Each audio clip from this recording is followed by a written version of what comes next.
Hey, welcome to A Foreigner in the Philippines. Should you accept being fat, or should you go for, let's say, not being fat, okay? Or maybe we should call being fat not being thin. Well, you know, most of the people that give me advice on how to stay healthy are a heck of a lot younger than I am and a lot less healthy than I am too. I'll be 81 at my next birthday, yes. I'm not very good at getting old, haven't done it before, but one of the things that I've noticed about getting older through the years is that a lot of the things that everybody else thought of as being great fun did not appeal to me. When I was a musician, I did have great ambitions for becoming a great trombone player at the time, and I worked very hard for a long time. I was 8.5 years in the army, in an army band, and then later I became a professional musician, and I worked hard at it. But along the way, I decided that I wanted to do something else, which is another video. But at that time, I was into a method of study which says, don't do drugs. And at the time, I remember I was reading a lot. I read about the great players. I mean, the great players, J.J. Johnson, Charlie Parker, Bud Powell. You may not know these people, but actually in this particular case, all of them are black. There were several white musicians. It's not a case of whether black is better or not, or better or worse. It's not a racial thing. It's just that those names happened to hang on somebody who was African American, and they were my idols. And the one thing that I noticed, to my dismay, was that they all, maybe with the exception of maybe J.J. Johnson, who was the most incredible trombone player, but they'd all had issues with out of control drinking or drug taking or both. And this was an addiction that ruined their lives. J.J. Johnson took his own life. I don't know how old Charlie Parker was when he died, but I'm sure that had he not had the addiction that he had, he probably would have lived a lot longer. Bud Powell, there was a book about Bud Powell which I read before I even knew who Bud Powell was. I learned that he was a great jazz piano player and had a heavy addiction, I think, to both alcohol and drugs. It was enough reading how these people actually fought for their art through the fog of their addiction that made me, at a very early age, decide that this was not for me. And then, as I say, I entered a method of study which says don't do drugs. Even though other people who were studying still like to have a drink, it was never something that attracted me. And then when I joined other bands, I watched the booze, and to an extent, a lesser extent, the drugs. I watched it destroy people. I watched it destroy marriages. I've said this before. I watched it destroy the people themselves, and they didn't know, and they didn't know that they had a problem. It's amazing that people can drink every single night in the case of drink, and and swear blind, as my mother would have said, that they didn't have a problem. No, I can quit any time. Like smokers, you know, smokers will say, I can quit any time. I've done it loads of times. Actually, on the subject of addiction, from what I read, never did it myself, but actually nicotine is one of the most difficult drugs to give up. Quitting smoking is a huge challenge on anybody. And drinking is the same. And I just resolved not to get into it. I had my year or so when I was in the army. The last part of my time I was in Reading in Berkshire, and I used to go out, used to play in a local little tin pot jazz club in Reading town. I seem to remember it was called the Latin Quarter, which was above a cafe, and I knew the owner. We used to play there with Pat Kelly and Dave Price and, oh boy, a few other people, and I had a great time. And that every weekend we'd have a few drinks. You know, young man drinking, where you drink to get drunk. You don't drink because it's a great taste and there's a great body to that wine. You drink, and then the next day you brag about how drunk you were. Little boy stuff, really. And some people never get out of that. Well, apart from that, when I left the army, that was the end. That was it. Nothing, no more. I never ever smoked. Could never stand the idea of inhaling, as President Clinton used to say. I tried puffing on it a few times. That seemed absolutely stupid, especially buying cigarettes. Why would? So I never did that, and I never did prescription drugs. Now, a lot of people, when they get a headache, they just headache pill. There's such an incredible amount of indoctrination on TV, encouraging you to take pills. Now, you see people. I watch with fascination some of the ads, the commercials that are on television, where they have people walking along and they can't walk upstairs, and then the next thing they're doing breakdancing because they've taken a few pills, which of course cure the pain or the stiffness or the inflammation, certainly like no common cold was ever cured. That seems to be a challenge there, but making it so that you can dance like Michael Jackson seems to be quite something that they can do easily. Yes, I'm sure. Let's say you do a moonwalk on a paracetamol. That seems to be the biggest challenge they have. So when I was bringing up, I came to America, and I had my one son by mutual agreement with my then ex, or soon to be ex, and we came, and I lived for many years as a single parent. And I transferred to him my belief. Well, obviously I would bring up my child as according to how I believe.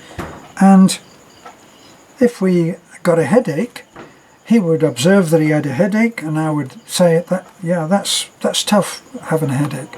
And that was it.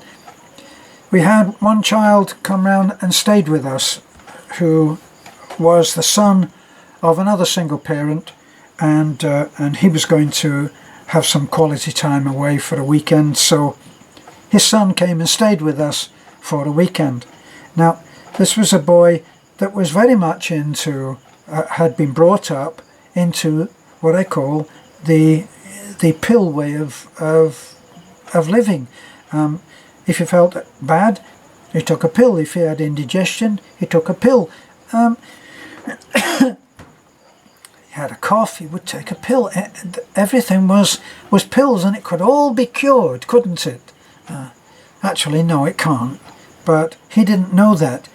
But he so believed in the pill thing that while he was staying with us, we actually lived in a little small tight community of 64 townhouses that was built around a pool.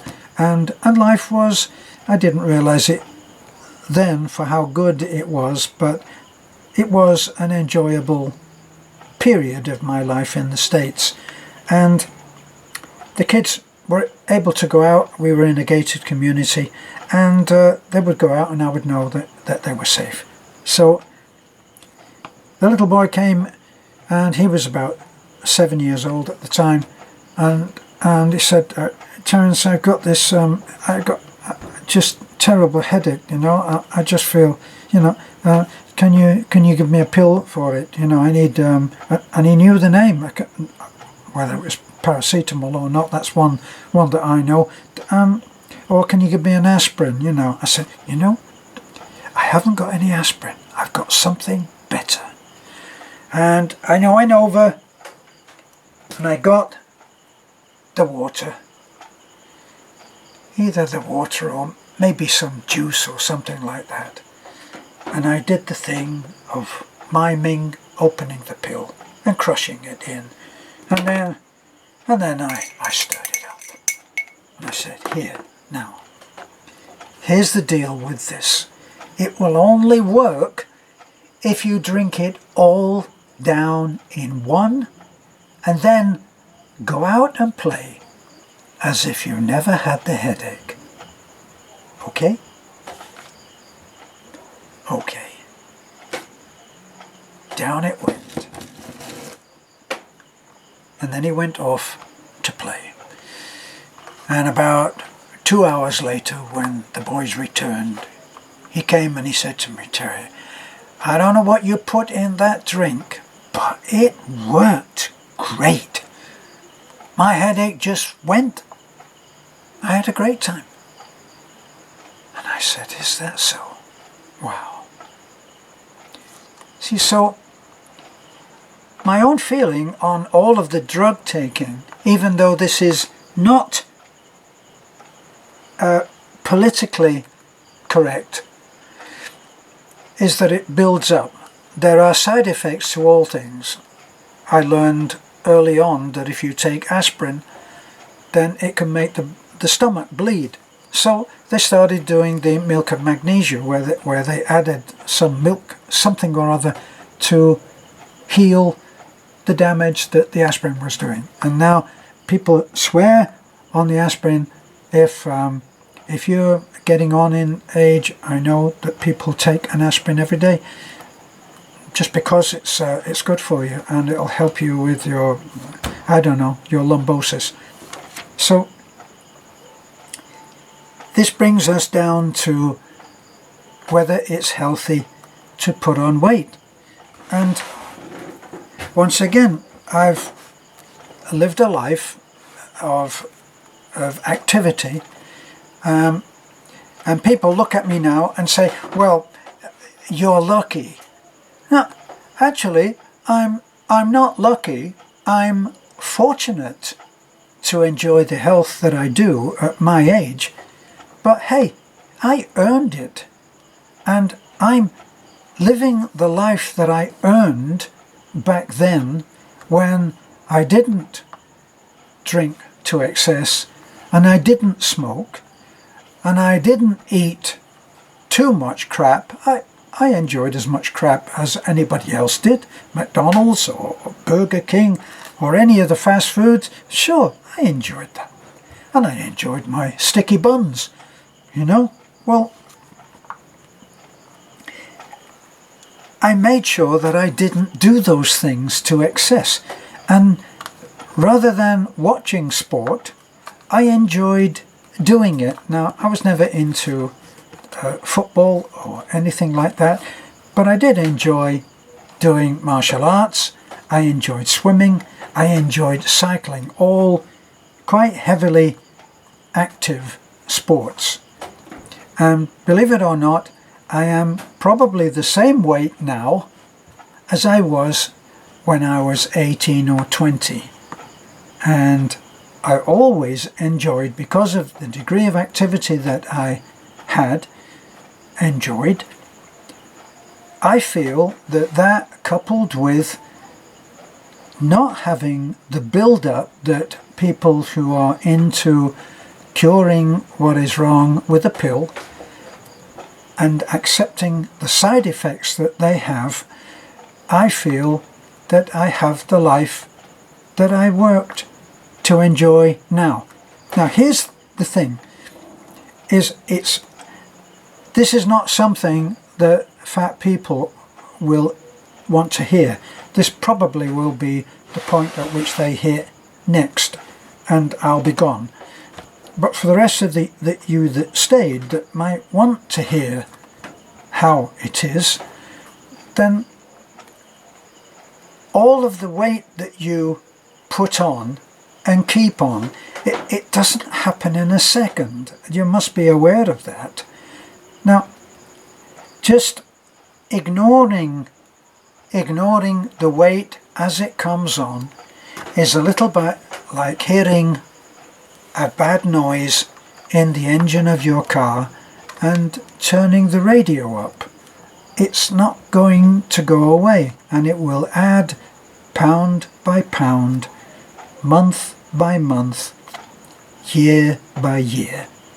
And eventually you will be in a very difficult place for getting rid of it, because then, as most people who proclaim their own particular diet will tell you, that other diets don't work, because what will happen is you won't be able to sustain the discipline that's needed, and you will end up binging as you come off your diet. So you'll start to get rid of the weight, and then you collapse, crumble, and you go down, and the weight goes up, and you'll carry that around. The movie that I always get round to telling you about is one that I have nothing to do with, right? But it had a marked effect on my life, despite the fact that I'd never had a weight problem anyway. Mine was a quest for greater health. And I always feel that the title puts people off. And the title is Fat, Sick and Nearly Dead. And when people that I recommend this to, when they hear that title, they're quite indignant. Well, I'm not. Well, I got some weight on, yes, but I'm not sick and nearly dead, you know, even though they may be on several different kinds of medication. Now, the guy that made Fat, Sick and Nearly Dead was an Aussie, and plain spoken, he toured America in an SUV, simple and easy. He didn't have a huge RV or anything with slide outs and double beds and full kitchen. He just went round and he had somebody to hold the camera, and he talked to people. But the key to what he did was he went on the juicer. Now I have no vested interest in recommending the juicer, other than I would love to see people getting healthier. Now, people who are heavily overweight have all kinds of reasons for why they are that. They're heavy bones, they're heavy this, they're heavy that, and they don't seem to notice that huge lump that hangs over their waist belt. It just seems to go unnoticed. This man was on several different kinds of medication, all with their side effects. He went to a doctor, he told them what he was intending to do. I'm going to go on a juicer diet, total. And I'm going to do that for probably 3 months. And I think that that's what he did in the end. He only had juice for 3 months, and that was it. That was all that he had. And he offered it to other people. He was an Aussie, he was gregarious, could talk to anyone, and he interviewed people, and he said, hey, have you ever tried a juice? And so on. And and he educated people. And he spoke to one particular guy. He did incredibly well, lost weight, came off his medication and went back to Aussie, a much healthier man. But he spoke to someone on the way who was a truck driver, and the man that was on the truck driving was way overweight, and he couldn't do the juicing. He just couldn't face it. But our Aussie friend said, if you decide that you will, you call this number and I will come and help you. And he did just that. The man decided that he was going to die if he didn't come off this heavy weight. The Aussie came, he set him up in a very simple resort by a lake, and got him a juicer and got him supplied weekly or daily with fresh veg, and the guy went off. Now, that truck driver couldn't walk for more than 5 minutes because he would just get out of breath. He just couldn't do it. And by the time he finished, he had lost so much weight, he started to educate other people about it and to talk about the benefits of juicing, even though only for the joy of seeing people make the gains. And how he used to demonstrate how much weight he had on, he used to carry with him and line them up behind him 6 bowling balls, which are as big as your head, well, bigger than your head, and heavy. I don't know how much they weigh, but I bowled a few times, not much, never appealed to me, but people love it, and those bowls are heavy. And he had about 6 of them behind, and he said, that's what I was carrying with me all the time. And he illustrated his points incredibly. So, to be fat or not to be fat, for me, well, I'm 160 pounds, and a little bit on the heavy side for me. I like to be around 145 is best for me, maybe top 150. So I'll be paying attention from now, and I'll get it down. It won't be that painful. If you're 100 pounds overweight, you will need some luck. So, do well. Have a look at that movie, because it can say things so much better than I can. Lose it, or it will lose you. Bye for now. This is a foreigner in the Philippines.